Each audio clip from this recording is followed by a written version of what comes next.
Pengertian masa reformasi. Masa reformasi adalah tata pemerintahan sesudah Orde Baru mengadakan perombakan sistem yang lama ke arah sistem demokrasi. Era masa reformasi atau era pasca Soeharto di Indonesia dimulai pada tahun 1998, tepatnya saat kejatuhan Soeharto. Presiden Soeharto mengundurkan diri pada 21 Mei 1998 dan digantikan oleh wakil presiden yaitu B.J. Habibie.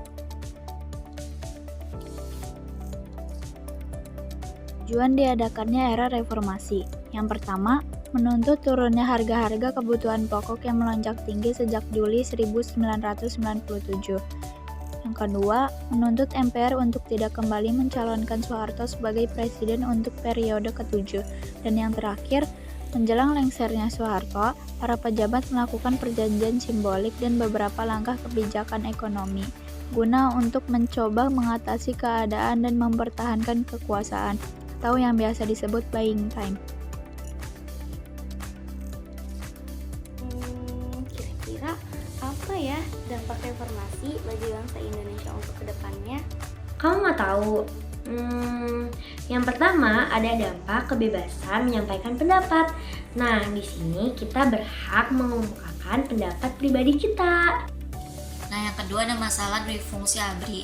Di sini istilah ABRI juga berganti nama menjadi TNI karena Polres telah memisahkan diri dan berganti nama menjadi Kepolisian Negara. Dan yang terakhir yaitu reformasi bidang hukum. Reformasi hukum ini disesuaikan dengan aspirasi yang berkembang di masyarakat serta disambut baik juga loh dengan masyarakat luas. Wah, banyak juga ya. Tapi aku masih belum paham nih.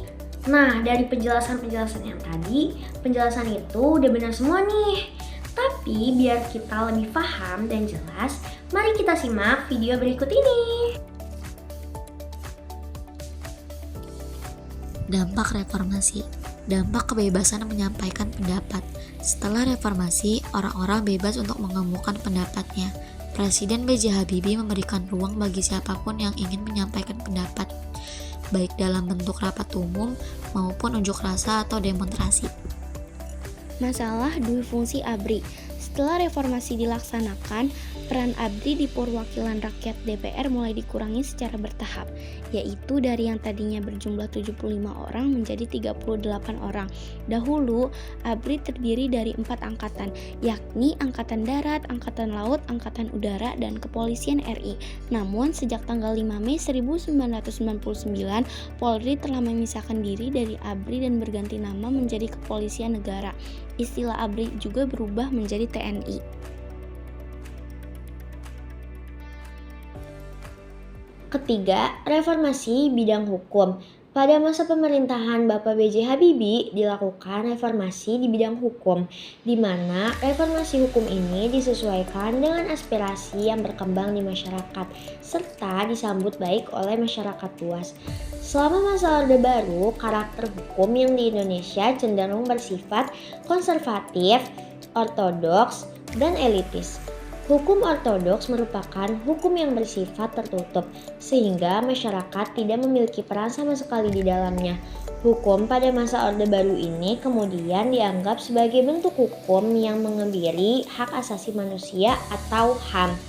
Oleh karena itu, hukum di era Orde Baru tidak lagi diterapkan pada masa reformasi. Karena di era ini, Bapak B.J. Habibie ingin menciptakan hukum yang dapat menjamin keamanan perlindungan HAM.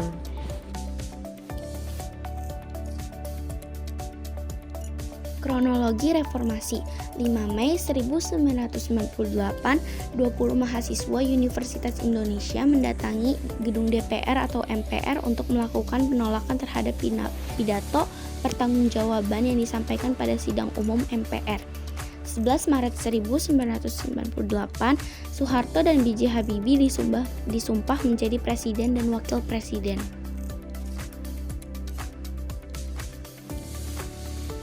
Bagaimana pengaruh reformasi terhadap kehidupan bangsa Indonesia? Dampak positif dari reformasi yaitu pertama, mendorong kehidupan politik yang terbuka, dinamis, dan demokratis. Dan yang kedua, tingginya minat dan partisipasi masyarakat dalam pengelolaan negara, parpol, ormas atau LSM, dan independen.